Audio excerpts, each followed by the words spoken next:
Last week, we looked at a story in the life of Abraham and Sarah. Now we're looking at the story of his second-born, Isaac, who in a way we kind of think of carries the true family line. He and his wife, Isaac and Rebecca, they kind of start out, their story's real cute. It's almost like a cute little romantic comedy. Tells their story of how they meet, their courtship in Genesis 24, and it's real romantic and cute, and Isaac romantically woos her, and it just feels like it's meant to be, and God's there, and he's blessing it. And if in Genesis 24, if it just said, and they lived happily ever after, we'd probably believe it. But there's so much more to that story. There's so much more that happens in every story, in every relationship that's off screen. Life gets hard. Relationships go far beyond that first time of magical courtship, that first magical year of dating. You live together. You do life together. Relationships face challenges. Life changes. Life happens. You start seeing things in the spouse that you didn't see during the courtship. Your spouse starts seeing the things that you were trying to hide from them during the courtship. And I don't think this is all bad. I actually think it's beautiful. As you learn to walk through the hard parts of life together, as you learn you really are accepted and you really are loved, even with all these flaws that you thought you had to hide, your love grows deeper and stronger. Way more than that first few years of dating, that courtship part. Way more than that. Isaac and his wife, Rebeca, we see in our scripture this morning, they face life. Like their parents before them. They face life and they face the struggle of infertility. And it only really just gets just a little sentence in our text this morning. And so in this moment of infertility, they pray to God for help. And it's interesting. Sometimes God is just really frustrating. What it really comes down to is God is just really frustrating. Sometimes he doesn't answer prayers the way we want him to. Sometimes I don't understand why he doesn't just come down and heal us, answer our prayers, solve our problems. Sometimes he just doesn't give us the answers we want, and it's painful and it's frustrating. And in those moments, we're reminded of our finiteness and of our powerlessness. And sometimes it almost feels unfair. But if you read Genesis, God, he doesn't always give people the answers they want. And he almost seems like God randomly favors some people and not others. And it seems to just be based on grace. I don't understand why. If you look at Genesis and Job, there isn't always clear answers as to why God does what he does or why God chooses who he chooses. It's almost like he's just doing stuff. It's hard to follow and it's frustrating. And to kind of say that out loud and to acknowledge that, I think is fair because it's part of the human experience. But then there are other times where God answers prayers and then some. He gives more than you could ever ask for, more than you would have the gall to ask for. I mean, thinking of kids, see the Carneros, right? I mean, boom, 6 kids, here you go. But in this story, the same thing happens. They want kids, and he says, boom, twins. You're getting twins. And so sometimes God delivers in big ways that go beyond what we could ask or imagine. In the New Testament, you see that through Jesus. When it comes to the gift of Christ, that's one gift we all receive, and it is lavish, and it is more than we could ever dream or ask. So Rebecca, she has these twins, and it's a hard pregnancy. The babies are jostling around in her, and there's a lot of ways to interpret what she said. The Hebrew language is really word poor, so you can kind of go a lot of different directions with it. Some people think maybe a better way of saying what she was saying is just, why me? Why is this happening to me? The poor lady finally has her prayer answered, but now she's dealing with these crazy little mongrels in her who are fighting and thinking, what is going on? What does this mean? I don't even know if I wanted this anymore. This is difficult. And so you can look at the picture here. She's all beautiful and happy and glowing. Nope. That's the picture she would put on like Instagram. That's not reality. She'd put that on Instagram with the caption, can't wait to meet my 2 babies and #blessed. But in reality, she ain't glowing. That's sweat. because she's hot and miserable. She's crying because she can't sleep. Her eyes are all bloodshot. Her hair's disheveled. She's looking all frumpy in her husband's clothes because her clothes don't fit anymore. She has this weird heartburn. She's eating a bunch of pickles. The pregnancy is not easy. It ain't the pretty picture that we see. So she goes and she inquires of the Lord, which isn't just a quick prayer. You know, again, that's just a little sentence and we gloss over it. But in this case, inquiring of the Lord would have probably entailed some kind of spiritual journey, maybe even a physical journey to a holy place, a special place or a sanctuary where she would have the space to wrestle with God, to seek God, to pray to God. And I think that's really important for these moments in life where we're struggling with pain, where we need answers, where we're going through grief or loss or divorce or on the brink of divorce, to make space to go and inquire of the Lord, to cry out, meditate, ruminate, take a trip, do some self-searching and some soul-searching to give this issue time and space and perspective and give God time and space. And upon inquiring of the Lord, she gets this message that's not totally good news. Says, hey, yeah, you got twins. That's awesome. There's 2 nations inside you. That's awesome. But they're fighting and one's going to serve the other. So not totally good news there. And so she gives birth to them, and they're fraternal twins. They're not identical. The first one comes out red and hairy like a garment, and they name him, Esau means hairy. They name him Harry. Go figure. And Rebecca's like, he's kind of gross and hairy. Maybe you can have that one, Isaac. How about this next one? And the next one, Jacob, he's grasping on to the heel, to his brother's heel. These guys were fighting from the beginning. These guys had this conflict. And they name him Jacob, which means to grapple or to wrestle. And it's so interesting to me that that's kind of who we end up being, the people that wrestle with God. Jacob was a guy who wrestles with God. But here's where the real marital and family dysfunction starts. Each parent has a favorite. Daddy Isaac favors the athletic, the hunter, the man who he'll go and hunt, he'll go kill some wild game, give him some good food. Meanwhile, Jacob, he's a little more of the home ec type, likes to stay around the tents, sounds like he maybe likes to cook. And so mom favors him. So each parent clearly has their favorite. What a toxic recipe. Look, favoritism is painful. Any way you look at it. Some of you likely grew up in a household where it was clear who was whose favorite. It's painful. If you haven't experienced favoritism at the house, you likely have from a teacher or a boss or a coach. And while often favoritism, sometimes it's based on merit, but not always. It's often, I'm the youngest, and I'll say it often seems to be based on birth order. You know, the first kid they're the first kid. They're the first of everything. So sometimes they end up being the favored one. But that's not the case with God. If you look in Genesis, if God had a favorite, it's almost always the younger one. God seems to favor the younger ones. But sometimes favoritism is based on performance or interest. Isaac prefers Esau because of his interests. And you can see these parents doing what a lot of parents do today. They're kind of living vicariously through their kids. And I think our culture right now, I think we live through our kids more than any other culture in history. We're so obsessed with youth, and that's kind of one therapeutic thing that parents do. So we pressure our kids to do the things that we love, and then we reinforce that with praise and attention. And we do this with a lot of extracurriculars, but I think a lot of us, we think about sports. Sports is a big one where we do that. I see a lot of parents more excited about their kids' sports than their kids are. Some kids are so pressured to perform by their parents that it's not even fun anymore.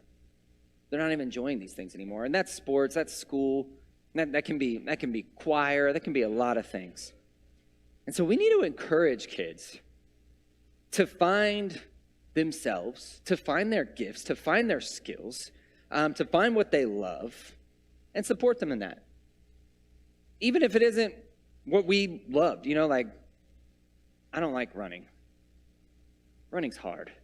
It hurts. It hurts my back. My daughter, she does cross country. I need a break just walking to the starting line. I'm looking for water and a place to sit. But I love watching her do it. She does a great job. It's something that I never did because I was really slow, but I'm glad she does that, and I want to support her in that. I want to empower her in that. And so it's important to find those things that even if it wasn't what you did, to let them do that. The other day, Paxton, I am proud of him. He was learning to play Wonderwall on the guitar in his room. And I was thinking, man, my son's going to be that guy with a guitar who steals your girlfriend. I don't know if I want that. But no, I want to empower him with whatever he does. I want to support their pursuits and their skills, even if they aren't my pursuits and my skills. We want to affirm that. So, but another reason we really live vicariously through our kids, and this is kind of unfair. This kind of it's normal, but it's really unfair. Is we view our kids as a reflection of ourselves. If my kid is good, I'm good. If my kid is bad, I'm bad. What an unfair expectation to place on our kids. And so I want to challenge you this morning to think, how are you doing that? How are you loading your kid down and making them feel as if they got to be the starter? They got to get the solo. They got to make the grade so that you can feel better about yourself and brag to your friends about it. How are you doing that? It's one of those things where I think this is happening more now than ever, and we always have these conversations like, did you know how all these kids have anxiety today? Why do all these kids have anxiety? And of course I blame social media, but this is another big part of it. As parents, kids feel more pressure now than I think they ever have before. Parents are loading them down, making kids feel like their value and their worth and their status is tied up in these performances. We really need to quit doing that, parents.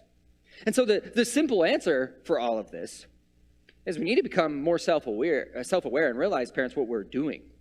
And how we're praising kids and how we're choosing to do that. And we also need to realize, when we're loading one kid down who has that pursuit that we had that we really like, not only what are we doing to that kid, but what are we doing to the kid that's pursuing something different? What are we doing to the kid who's really good at competitive basket weaving? The kid who's doing the thing that we never really thought, oh, this is so awesome. How are we going to affirm them and empower them? And we need to really ask, what is it in ourselves that feels this need to be validated? Because a general truth that we all struggle with, that we believe, but I think it's really hard to internalize, is that we have a God who has already accepted us. We have a God who already loves us. We have a God who has already validated us. And we know that, but it's so hard to internalize. But if we did know that, we could kind of get off this hamster wheel of chasing success, of seeking validation. And so this morning, I really want you to hear, build up your kid or your kids and make sure they know that your love is not based on their performance. Your love is not based on their performance. And it should be noted that in this story, that hostility between the boys spilled over to their parents. And I think vice versa. One toxic relationship can create toxic families. Here you see the parents take sides and kind of pit the two against each other. And so there's this pattern of deception that we see. We looked at last week that Abram kind of started, and it continues here. As Jacob and his mom, later in the text, you'll see them kind of sneaking around and tricking Isaac into giving the blessing to Jacob rather than Esau. And so you can see how a fight between two people can quickly become a fight between groups as both parties go and gossip or vent to people. I see this happen a lot. I remember, and I thought it was only in youth ministry, but adults do this too. I'm mad at this person. And instead of this being just an issue between me and this person, I'm going to go vent to somebody. That's just a nice word for gossiping. That's just a nice way of saying, I hate this person and I really want this person to hate them with me. And so an issue that was just between two people is now a battle. It's now a fight between two groups. You're making a dispute into a battle. So we need to be careful and realize how any hostile relationship can spread if we're not careful. And so really the history of God's people, and this story, it's a weird story. It's just like, man, what do we do? What do we do with these things? And in this story, everyone's kind of right and kind of wrong. There's not really a hero of the story, right? We tend to kind of root for Jacob, but I can't help but feel sorry for Esau, who gets robbed of his birthright. Rebecca is definitely manipulative. I feel for Jacob having like this thoughtless dad who clearly favors the brother. But there's not really a clear good guy and bad guy here. There's not a clear exemplar. And it's kind of just like in life and just like in our own families. We have this, in our heads, we might have this black and white picture of a good family and a bad family, and a happy marriage and a bad marriage, and good guys and bad guys. But sometimes everyone's a little off. Sometimes happy marriages have really rough patches in them. Sometimes in family fights, both people are to blame. Sometimes people behave great, and other times they're like spawns of Satan. It's not all black and white. And I actually think that's sometimes why in shows and movies, we like the complicated characters who are kind of good and kind of bad, because they're more believable. Because that's kind of how we are as humans. And so you look at this very dysfunctional family and think, these are the guys, these are the people that are carrying God's blessing? And I kind of think, well, I guess I'm doing all right then. I guess I got this. Maybe God isn't looking down at me all annoyed and disappointed all the time like I used to kind of think. And I see you use people kind of like me and kind of like you. And it just seems, looking at Genesis, it just seems like God's choosing. It's weird. It's without merit. Other than maybe picking the underdog. He does seem to pick the underdog. But there's a theme in Genesis and really in the Old Testament of the younger sibling kind of surpassing the older one.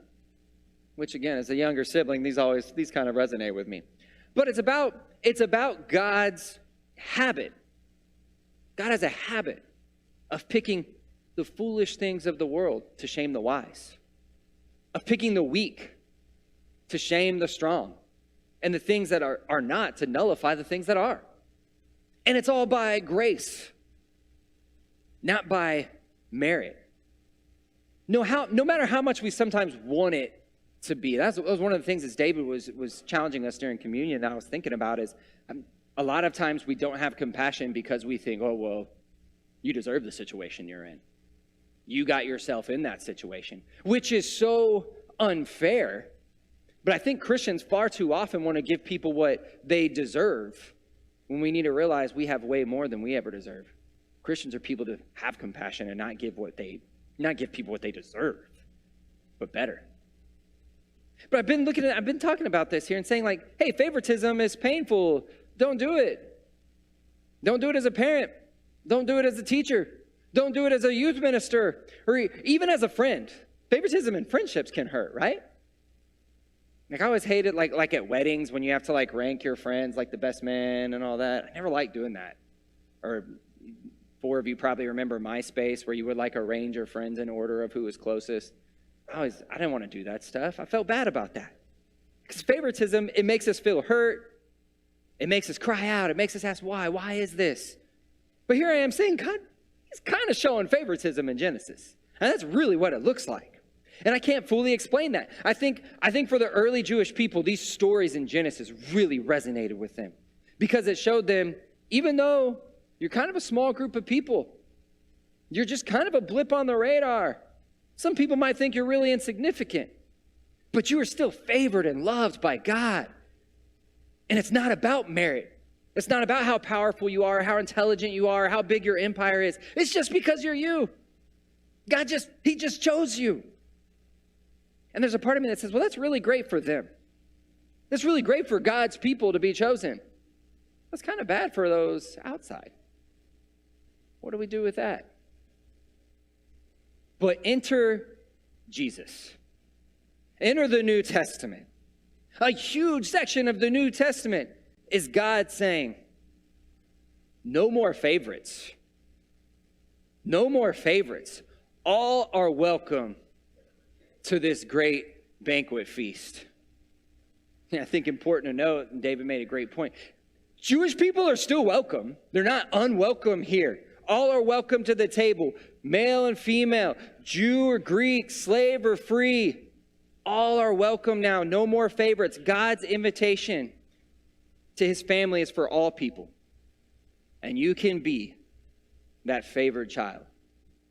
So if you are here this morning and you want to give your life to Christ, if you want to become part of this very welcoming and very inclusive family, that Jesus came and tore down these barriers. If you want to be a favored child, we invite you to come now as together we stand and sing.